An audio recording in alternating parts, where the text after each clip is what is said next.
이 시간을 내받아 하나님의 말씀은 구약성경 스바냐 2장 1절로 3절까지 말씀입니다.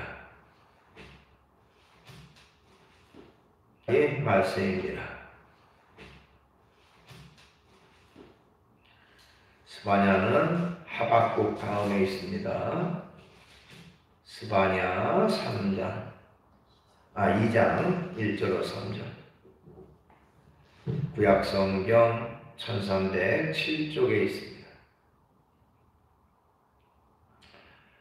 스바냐 2장 1절로 3절 말씀까지 받들어 봉독을 하겠습니다. 수치를 모르는 백성아 모일지어다. 명령이 시행되어 날이 겨같이 지나가기 전, 여호와의 진노가 너희에게 내리기 전, 여호와의 분노의 날이 너희에게 이르기 전에 그리할지어다. 여호와의 규례를 지키는 세상의 모든 겸손한 자들아, 너희는 여호와를 찾으며 공의와 겸손을 구하라. 너희가 혹시 여호와의 분노의 날에 숨김을 얻으리라. 아멘. 말씀 3절까지 받들어 봉독을 했습니다. 오늘 주어진 본문 말씀 가지고 겸손해야 합니다 하는 제목의 말씀으로 은혜를 같이 나누려고 합니다. 성경에 보면 하나님은 교만한 자를 대적하시고 오히려 겸손한 사람에게 은혜를 주신다 이렇게 말씀하고 있습니다. 베드로전서 5장 5절 보면 하나님은 교만한 자를 대적하시되 겸손한 자들에게 은혜를 주시느니라. 또 야고보서 4장 6절 하나님이 교만한 자를 물리치시고 겸손한 자에게 은혜를 주신다 이렇게 말씀했어요. 오늘 본문 3절 말씀에도 여호와의 규례를 지키는 세상의 모든 겸손한 자들아, 너희는 여호와를 찾으며 공의와 겸손을 구하라. 너희가 혹시 여호와의 분노의 날에 숨김을 얻으리라 이렇게 말씀하고 있습니다. 자, 하나님은 교만한 자를 물리치신다, 교만한 자를 대적하신다 이렇게 말씀하고 있는데, 이처럼 하나님께서는 교만한 사람이 아니라 겸손한 사람에게 은혜를 주시고 겸손한 자에게 하나님의 축복을 베풀어 주신다고 성경은 말하고 있습니다. 때문에 언제든지 우리는 겸손함으로 하나님을 섬기고 하나님을 의지하고 살아가는 그런 삶이 우리에게 있어야 되는 것입니다. 사람은 누구나 다 겸손해야 된다는 것을 잘 알고 있지만 일상 속에서 그것을 얼마나 지키고 실천하느냐, 사실 그렇지 못한 경우가 참 많이 있습니다. 더군다나 악한 마귀는 할 수만 있으면 우리들에게 교만한 마음을 심어주고 교만한 마음을 자꾸 불어넣어줘서 우리로 하여금 교만으로 살게 하고 결과적으로 하나님 앞에 영광을 돌리지 못하게 하는 그런 결과를 가지게 만듭니다. 그래서 성경에 보면 우리는 겸손하게 살되 바로 예수님의 겸손을 본받아야 된다 하고 말하고 있습니다. 빌립보서 2장 5절로 8절에 보니까 너희 안에 이 마음을 품으라 곧 그리스도 예수의 마음이니 그는 근본 하나님의 본체시나 하나님과 동등됨을 취할 것을 여기지 아니하시고 오히려 자기를 비워 종의 형체를 가지사 사람들과 같이 되셨고 사람의 모양으로 나타나사 자기를 낮추시고 죽기까지 복종하셨으니 곧 십자가에 죽으시니라. 자, 예수님은 하나님과 동등하신 분, 하나님 자신인데 인간의 몸을 입고 이 땅에 오셨 뿐만 아니라 십자가를 지시기까지 철저히 자신을 비우고 자신을 낮추셨던 분이 바로 예수님이라는 것입니다. 때문에 언제나 우리는 예수님의 겸손, 그것을 본받고 살아가는 생활이 있어야 되는 것입니다. 하나님은 오늘도 사람을 통해서 하나님의 역사를 이루십니다. 그런데 하나님께 쓰임받은 사람 어떤 사람이냐? 바로 겸손한 사람을 하나님이 쓰시고 겸손한 사람을 사용하셔서 하나님의 큰 역사를 이루신다고 하는 것입니다. 이스라엘 나라의 초대 왕이었던 사울이라고 하는 사람은 교만한 마음이 그의 마음속에 가득 찼기에 결국 하나님의 버림을 받는 사람이 됐고, 작은 시골 동네의 목동이었던 다윗이라고 하는 사람은 오히려 겸손함으로 일생을 살아갈 때 하나님께서 그 마음을 보시고 그를 사용하셔서 하나님의 큰 뜻을 이루시겠다고 약속을 하셨습니다.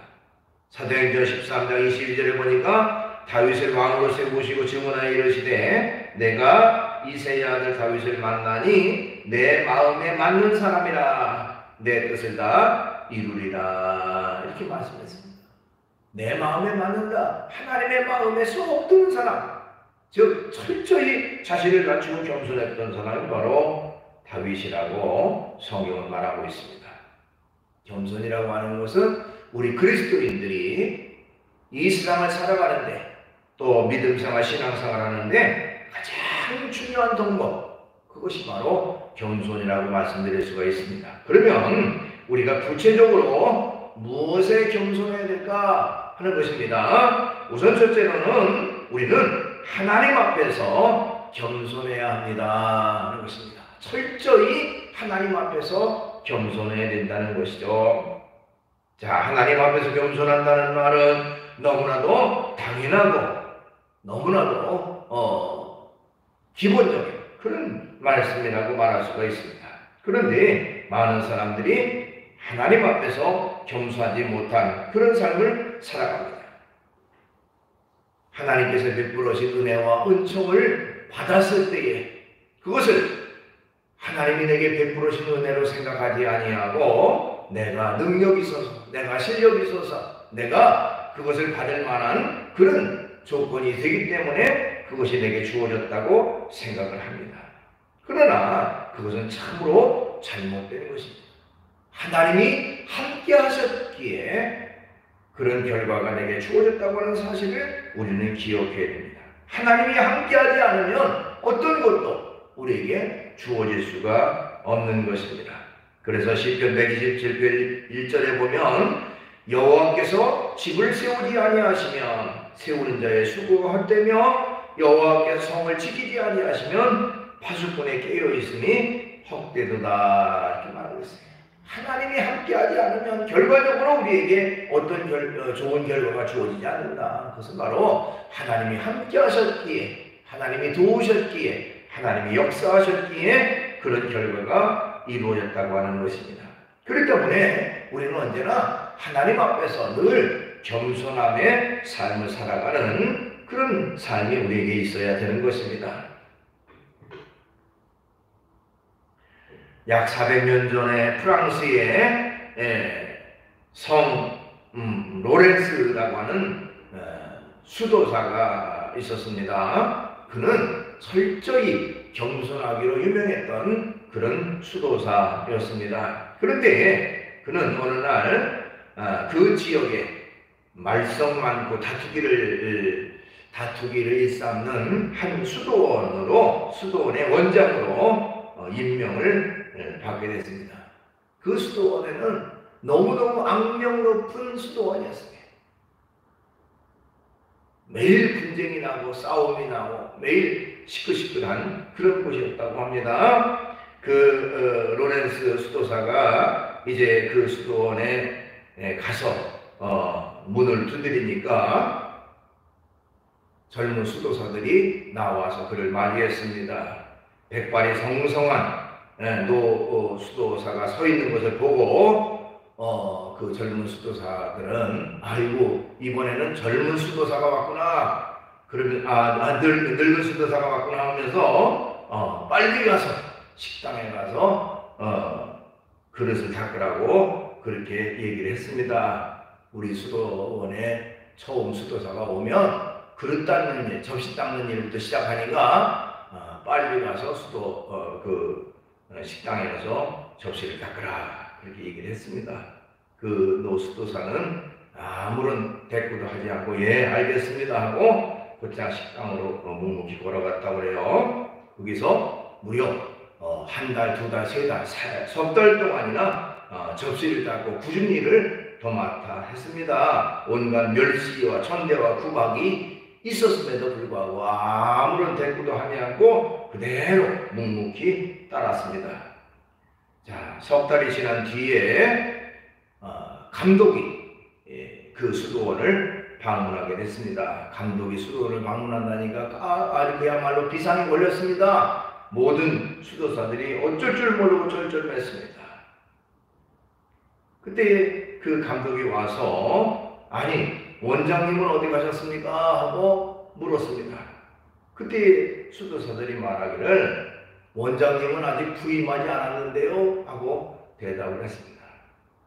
그때 감독은 아니 그게 무슨 말이냐, 내가 로렌스 그 수도사를 이곳 원장으로 임명을 한 것이 벌써 3개월 전인데 그게 무슨 말이냐. 그때 그 젊은 수도사들이 가만히 생각하니까 아하 3개월 전에 왔던 그 나이 많은 수도사가 원장님이었구나 하는 것을 그때서 알게 됐다고 그래요. 그래서 깜짝 놀라서 그곳에 가서 그 원장을 모시고 와서 그 앞에 무릎을 꿇고 우리가 잘못했다고 용서를 구했다고 합니다. 그 뒤부터는 그야말로 모범적인 수도원이 됐다. 뭐 그런 얘기입니다. 어쨌든 우리가 일상 속에서 겸손을 실천한다고 하는 것은 사실 말처럼 또 생각처럼 그렇게 쉽지는 않습니다. 그러나 겸손을 실천할 때에 결과적으로 하나님이 높이시고 하나님이 존귀하게 해주신다는 것입니다. 하나님 앞에서 겸손해야 됩니다. 또한 우리는 말씀 앞에서도 겸손해야 된다는 것입니다. 예수님께서는 마태복음 13장 1절 이하에 거기 씨 뿌리는 비유를 말씀하셨는데요. 자, 하나님 앞에서 교만한 사람은 마치 길가에 뿌린 그 씨와 같다라고, 씨가 뿌린 것과 같다고 말씀하셨어요. 길가는 사람들이 계속해서 다녔는, 그래서 단단해진 곳입니다. 그곳에 씨앗이 떨어져도 자랄 리가 만무한 거죠. 딱딱하게 굳어 있습니다.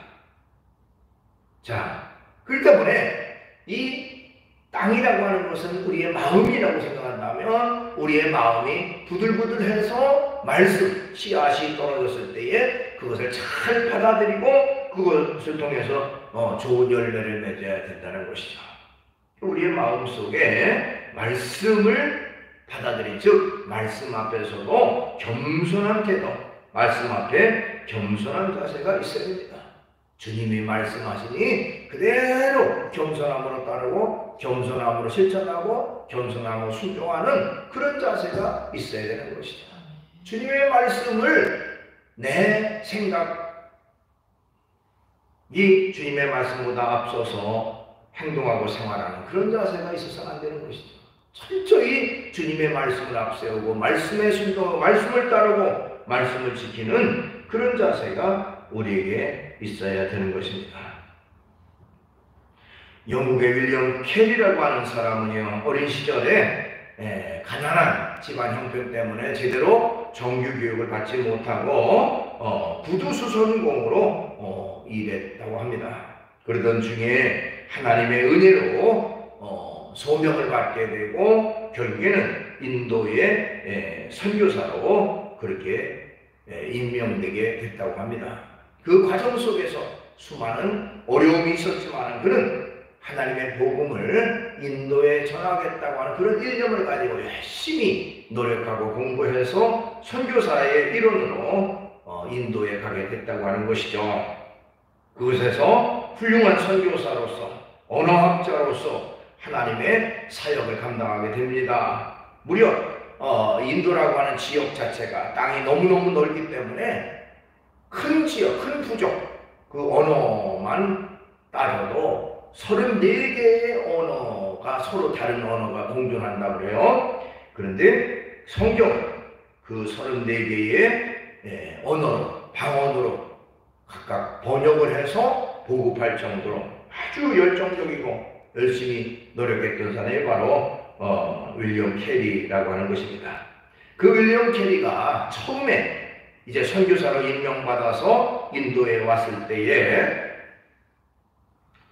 그의 과거의 그 구두 수성공이라고 하는 것을 아는 일부의 몇 명의 사람들이 그를 아주 좀 무시하고 좀 모욕적인 그런 말들을 했다고 해요. 그러니까 만찬석상, 즉 선교사들과 영국에서 온 많은 그 사람들이 모여서 이제 만찬을 하는 그 자리에 어떤 사람이 큰 소리로 캐리 씨, 당신은 옛날에 구두 만드는 사람이었다면서요? 하고 소리를 쳤습니다.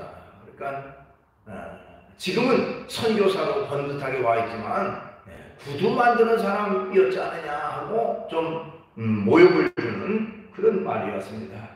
그때에 윌리엄 캐리는 오히려 그렇게 말했다고 해요. 아닙니다. 저는 구두 만드는 사람이 아니라 구두 수선공이었어요. 구두 만드는 사람조차 못했던 아주 하찮은 일을 했던 구두 수선공에 불과합니다. 그러나 하나님이 나를 이곳까지 인도하셨습니다. 그의 겸손을 본 많은 사람들이 크게 감동을 받았다고 합니다. 어떻게 보면 사람을 의식한 게 아니라 사람에게 보이려고 하는 게 아니라 철저히 하나님 앞에서 말씀 앞에서 겸손한 태도, 겸손한 자세, 그것이 바로 우리 믿음의 성도들의 모습이 되어야 되는 것입니다. 잠언 17장 18절 19절 보니까 교만은 패망의 선봉이요 고만한 마음은 넘어짐의 앞잡이니라. 겸손한 자와 함께 마음을 낮추는 것이 교만한 자와 함께 탈취물을 나누는 것보다 나으니라. 이렇게 말하고 있습니다. 철저히 낮아지고 겸손한 자세, 그것이 하나님 앞에서 가장 중요한 것이라는 것이죠. 그 다음에 우리 믿음의 성도들은 사람 앞에서도 겸손해야 합니다 하는 것입니다. 우리 그리스도인들은 언제나 사람 앞에서도 다른 자신을 낮추고 겸손한 그런 자세를 가져야 된다는 것이죠. 예수님께서도 높아지려 하는 자는 낮아지고 낮아지려 하는 자는 높아지겠다고 말씀하셨습니다. 우리가 일상 속에서 자신을 낮추고 겸손한 자세, 그것이 있을 때에 하나님이 높여주시고 하나님이 존귀하게 하시고 하나님이 우리를 크게 사용하신다고 하는 것입니다. 슈바이처라고 하는 사람을 가리켜서 20세기의 예수님입니다 뭐 이렇게 빗대는 사람들도 있습니다. 슈바이처는 그만큼 성자로 불렸던, 또 아프리카에 가서 주의 복음을 전하는데 엄청나게 앞장섰던 사람입니다. 자, 그곳에 곳곳에다가 병원을 짓고 또 병든 사람을 치료하면서 복음을 전하는 선교 활동을 하게 됐는데, 한 번은 이제 병원을 짓는데 그 자금이 부족한 까닭에 오랜만에 자기의 고향 동네에 와서 복음 활동을 하기 위해 찾아갈 기회가 있었다고 합니다. 자, 그 유명한, 세계적으로 유명한 슈바이처가 고향에 돌아온다고 하니까 그 지역의 수많은 사람들이, 인파들이 이 슈바이처를 맞이하기 위해서 철도 역사로 집결을 했다고 합니다. 근데 아마도 그때 당시에는 기차가 이렇게 좀 차등이 뒀다고 그래요. 요금에 따라서 비싼 요금을 내면 1등석, 2등석이고 아주 싼 요금을 내면 3등석이 타고 오는데, 사람들은 당연히 그렇게 세계적으로 유명한 사람이니까 1등석이나 2등칸을 타고 올 것이다 하고 그 앞에 열차 앞부분에 모여서 이제 성대한 환영 행사를 준비하고 있었는데, 사람들이 내리는데도 아무리 기다려도 슈바이처는 보이지 않습니다. 아니 이 열차를 못 타셨나 하고 그렇게 사람들이 서로 웅성거리던 때에 기차의 가장 끝부분이 3등칸에서 한 사람이 무거운 가방을 들고 걸어오고 있었습니다. 사람들이 달려가서 그를 맞이하면서 하는 말이, 아니 왜 3등간을 타고 오셨습니까? 하고 묻자 슈바이처는 웃으면서 하는 말이 이 열차에는 4등칸이 없어서요 라고 대답을 했다고 합니다. 자, 4등칸이 있다면 나는 기꺼이 4등칸을 탈 것이다. 어떻게 보면 아주 그 겸손을 그분의 그런 겸손을 말하는 그런 좋은 일화라고 말씀드릴 수가 있습니다. 우리가 일상 속에서도 늘 겸손의 모습을 가지고 살아가는 그런 자세가 있어야 됩니다. 구약 성경 가운데 겸손을 실천했고 가장 겸손한 모습을 살았던 사람을 들라면 모세라고 하는 인물을 들 수가 있습니다. 모세는 하나님과 대면했던 사람이고 하나님의 말씀을 받아서 백성들에게 전달했던 그런 사람이 모세였습니다. 자, 우리가 잘 아는 대로 모세가 시내산에 가서 40일 밤낮을 금식하면서 하나님과 대화하고 하나님을 만난 이후에 산에서 내려왔을 때에 그 얼굴에는 엄청난 광채가 비쳤어요. 그 얼굴빛이 얼마나 강렬하니 사람들이 그 모세를 보는 것 자체를 두려워했습니다. 그때의 모세는 기꺼이 수건을 가져오라 해서 수건으로 자기 얼굴을 가리고 그리고 사람들을 대했습니다. 그 얘기가 출애굽기 34장 29절 이하 33절까지 나옵니다. 모세가 그 증거의 두 판을 모세의 손에 들고 시내산에서 내려오니 그 산에서 내려올 때에 모세는 자기가 여호와와 말하였으므로 말미암아 얼굴 피부에 광채가 나나 깨닫지 못하더라. 아론과 온 이스라엘 자손이 모세를 볼 때에 모세의 얼굴 피부에 광채가 남을 보고 그에게 가까이 하기를 두려워하더니 모세가 그들을 부르매 아론과 회중의 모든 어른이 모세에게 오고 모세가 그들과 말하니 그 후에 온 이스라엘 자손이 가까이 오는지라. 모세가 여호와께서 시내산에서 자기에게 이르신 말씀을 다 그들에게 명령하고 모세가 그들에게 말하기를 마치고 수건으로 자기 얼굴을 가렸더라. 이렇게 말하고 있습니다. 자, 보통 사람 같으면 자기가 그렇게 위대한 사람, 대단한 사람이고 얼굴에 광채가 나오고 하면서 자기 자랑으로 일삼았을 수도 있습니다. 그러나 그는 기꺼이 수건으로 자기 얼굴을 가릴 정도로 그런 겸손의 본을 보였던 그런 사람이라고 말할 수가 있습니다. 신약 성경 가운데 가장 겸손했던 사람을 들라면 사도 바울이라는 사람을 들을 수가 있습니다. 바울처럼 위대하고 바울처럼 하나님의 놀라운 역사를 이루어낸 사람도 드물 것입니다. 그러나 그는 철저히 자기 자신에 대해서 말하기를 나는 죄인의 괴수와 같은 사람이다 라고 하는 것을 늘 말하고 다녔어요. 디모데전서 1장 15절 미쁘다 모든 사람이 받을 만한 이 말이요 그리스도 예수께서 죄인을 구원하시려고 세상에 임하셨다 하여도다. 죄인 중에 내가 괴수니라. 죄인 가운데 괴수다. 그러니까 자기 자신이 행할 일 그건 너무너무 부족하고 미약해. 나는 너무너무 하나님 앞에 바르지 못했던 죄수와 같은 죄인 중에서 내가 괴수와 같은 그런 존재라고 하는 것을 그는 고백을 했습니다. 철저히 하나님 앞에서 자신을 낮추고 또 철저히 사람들 앞에서 자신을 낮추고 겸손한 그런 태도, 그것이 바로 하나님을 믿는 믿음의 사람들의 모습이라고 말씀드릴 수가 있습니다. 아까 우리가 불렀던 찬송가 534장에 보면 겸손한 자 찾도다 무엇이 얻으리세는 말이 있죠. 자, 하나님은 겸손한 자를 찾으십니다. 겸손한 자를 부르십니다. 그리고 겸손한 자를 통해서 하나님의 역사를 이루신다는 것입니다. 겸손한 사람이 기도응답을 받을 수가 있고요. 겸손한 사람이 하나님의 은혜를 받고 겸손한 사람이 늘 감사의 삶을 살아갈 수가 있습니다. 겸손해야 합니다. 교만을 버려야 됩니다. 이사야 29장 19절에 겸손한 자가 여호와로 인하여 기쁨이 더하겠고 사람 중 빈핍한 자가 이스라엘의 거룩한 자를 인하여 즐거워하리로다. 이렇게 말하고 있습니다. 또 잠언 22장 4절 겸손과 여호와를 경외함의 보응은 재물과 영광과 생명이니라.